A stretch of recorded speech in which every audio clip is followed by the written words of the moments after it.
विमानतळावर मित्रांच्या घोळक्यातून बाहेर पडत सोहम माझ्याजवळ आला आणि त्याने मला कडाडून मिठी मारली. घरून निघताना आरडायचं नाही असं ठरून देखील माझे डोळे पाणावले. आई, असंच रडक्या डोळ्यांनी मला निरोप देणार आहेस का तू? सोहम मला थोपटत म्हणाला. नाही बाळा, बिलकुल नाही. हे बघ, मी पुसले डोळे. मी हसऱ्या चेहऱ्याने तुला निरोप देणार आहे. आपला सेल्फी काढ बरं आधी, न विसरता.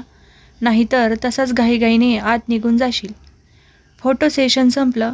सोहमने मला लगोलग ते व्हॉट्सॲपवर पाठवले. माझ्या पाया पडून आशीर्वाद घेऊन तो सामानाची ट्रॉली घेऊन एकटाच पुढे चालायला लागला. सोहमने परदेशी शिक्षणासाठी संधी त्याच्या गुणवत्तेवर मिळवली तेव्हा केवढा आनंद झाला होता मला. पण त्याचे तिथल्या विद्यापीठात जायचे दिवस जसे जसे जवळ यायला लागले तेव्हा मात्र मी मुळापासून हादरले. माझी बेचैनी दिवसेंदिवस वाढत चालली होती. कामात लक्ष लागेना, उगाचच चिडचिड होत होती. लेकाच्या सुखाआड यायचं नाही असं 10-10 मनाला बजावूनसुद्धा डोळ्यात येणारे अश्रू मी थोपू शकत नव्हते. लहानपणापासून तो आई वेडा आई आई करत सतत अवतीभोवती असायचा. जसं जसं वय वाढत गेलं तशी त्याची तल्लख बुद्धी समोर येत गेली. शाळेत अभ्यासाबरोबरच खेळात देखील बक्षिसे मिळवली. ती घरी येऊन मला दाखवायला तो नेहमी कासावीस असायचा. छोट्या मोठ्या आजारपणात मांडीवर झोपायचा हट्ट करणारा तो कॉलेजच्या पायऱ्या चढून सुद्धा माझी मांडी सोडायला तयार नसायचा. कॉलेजमध्ये खंडीभर मित्रमैत्रिणी बनवले आणि सगळ्यांना घेऊन हक्काने घरी यायचा. आणि खाद्यपदार्थ बनवण्यात मी कशी बेस्ट आई आहे हे अभिमानाने मिरवायचा. कधीतरी उगाचच मला चिडवत म्हणायचा, आई, लहानपणी तू लावायचीस तशी तीट लाव ना. उगाच कोण्या मुलीची नजर नको लागायला तुझ्या लाडक्या मुलाला. काही वर्षापूर्वी ह्यांच्या अचानक जाण्याने माझ्या जगण्याला ब्रेक लागला होता. काही कळायच्या आतच सगळं संपलं होतं. तेव्हापासून सोहम आणि मी एकमेकांच्या सोबतीने जगत होतो. माझी अवस्था आणि बेचैनी माझ्या बाबांनी अचूक हेरली आणि गेल्या आठवड्यात ते घरी येऊन गेले. जाण्याचं काहीतरी सामान आणायला गेलेला सोहम परत आला असावा असे समजून मी दार उघडले आणि बाबांना अचानक दरवाजापाशी उभं बघून मला आश्चर्य वाटलं. पण त्यांनी यायचं प्रयोजन सांगितले आणि मी काहीशी शांत झाले. मी पटकन चहा आणि पोहे बनवले खायला. खाता खाता बाबांनी मला समजवायला सुरुवात केली. बेटा, तुझ्या पोटी एवढा बुद्धिमान मुलगा जन्माला आला आहे. त्यामुळे त्याच्या बुद्धीचा पक्षी जर 7 समुद्रापार जाऊन पराक्रम गाजवणार असेल तर उलट तुझ्यासारखी नशीबवान तूच आहेस असं मी म्हणेन. सगळ्यांच्याच नशिबी हे सुख नसतं. उलट त्याच्या पंखात तुझ्या प्रेमाची, प्रोत्साहनाची आणि भक्कम आधाराची शक्ती तुला ठासून भरायची आहे, जेणेकरून तो गरुड झेप घेऊन परदेशी भूमीवर भक्कमपणे उभा राहून त्याचं शिक्षण पूर्ण करू शकेल. बेटा, 3च वर्षांचा प्रश्न आहे.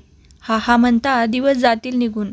बाबा, 3 वर्ष म्हणजे कमी का दिवस आहेत हे गेल्यापासून तर आम्ही दोघे जगत आलोय एकमेकांच्या सोबतीने.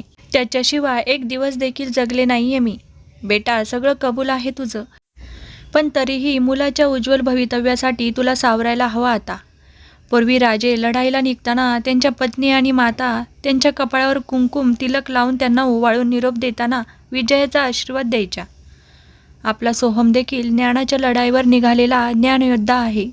तेव्हा त्याला हसतमुखाने यशस्वी होण्याचा आशीर्वाद देत निरोप दे. तुझ्या प्रेमाची सगळी ताकद पणाला लाव, जेणेकरून तो परत येईल तेव्हा तुझ्या आनंदाला वटवृक्ष तयार झालेला असेल, जो तो आपला प्रारब्ध घेऊन जन्माला येतो आणि आयुष्याचा प्रवास करत असतो त्या आकाशगंगेतील ग्रहांप्रमाणे. आपली मुलं आपल्याजवळ असताना जशी आपल्या आयुष्यात दिवाळी सुरू असते, तसंच काही काळासाठी दूर असताना त्यांच्यासोबतच्या गोड आठवणींसोबत एकटेपणाची दिवाळी साजरी करता यायला पाहिजे आपल्याला. देव घेत असलेल्या ह्या तुझ्या मातृत्वाच्या परीक्षेत तुला घवघवीत यश मिळेल ह्याची खात्री आहे मला. बाबा मला समजावून गेले आणि 10 मिनिटात सोहम घरी आला. माझा हसतमुख चेहरा बघून त्याला आश्चर्य वाटले. काय गाई, कोणी जादूगार आला होता का मी नसताना? किती रिलॅक्स दिसते आहेस तू. हो, आला होता एक जादूगार. त्याने माझी व्यवस्थित तयारी करून घेतली आहे. कसली तयारी? माते, कळेल असे बोल प्लीज. सोहम मला चिडवताना खूपदा माते म्हणून हाक मारायचा. माझ्या मातृत्वाच्या परीक्षेची तयारी. 3 वर्ष चालणारी ही परीक्षा मी मोठं यश संपादन करून पास होणार आहे ह्याची खात्री मला आता पटली आहे.